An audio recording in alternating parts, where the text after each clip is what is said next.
Chris Walker, Emergency Preparedness Coordinator with the Hamilton County Health Department, joins us now. Good afternoon. Good afternoon, ma'am. Hey, we haven't talked in a while, and some things are kind of changing. We're seeing a surge in this Delta variant and lots of new cases nationwide and statewide. What do we look like here locally in Hamilton County?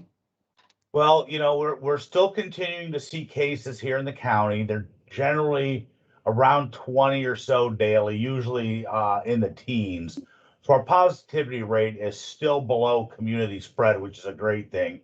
However, we've seen with this Delta variant nationwide and internationally that it tends to be in highly concentrated clusters in multiple locations.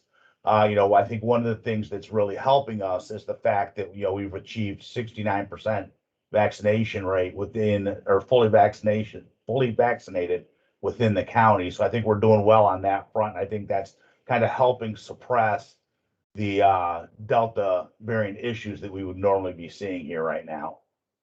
But we still need to stay very diligent, I would imagine. Well, that's right. There are people that are not vaccinated for various reasons, including the fact that medically they cannot receive the vaccine. And we need to be cognizant of that. Those that can get vaccinated really should seriously consider it because it really is the only way to prevent not only the Delta variant, but all of the other known variants right now. And all three vaccines that we have here in the United States all show high effectiveness against the Delta variant. Yeah, obviously, the best thing we can do to protect ourselves is to get vaccinated. And in that effort, we've got a couple of new vaccine clinics opening, just recently opened. Tell us about what you're doing up at Sheridan High School. Sure. So we opened up our clinic up in Sheridan to help provide vaccines in the northern part of the county. The areas around Sheridan, Atlanta, and Arcadia are kind of lagging behind the rest of the county as far as our vaccination rates. So we have put up a clinic up at Sheridan High School in partnership with the school corporation and Sheridan Fire Department. And we were up there Tuesday evenings, Thursday evenings, 4 to 8. And we'll be up there Saturday from 9 to 1 for the next 2 weeks, providing vaccines.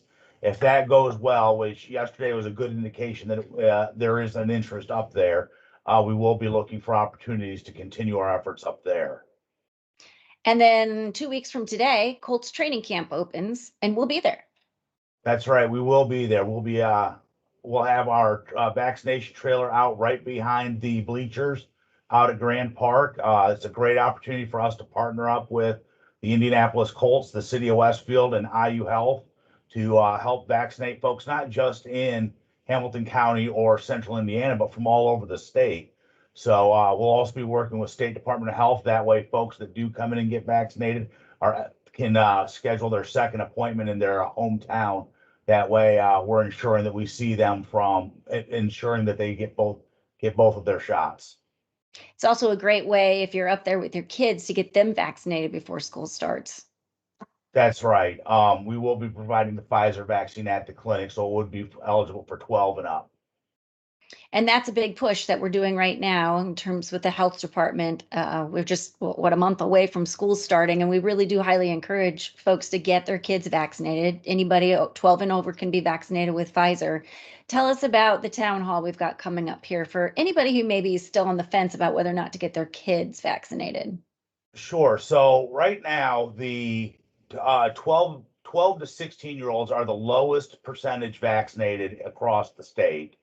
As far as having received the vaccine. And we will be hosting a town hall on the 22nd at 6.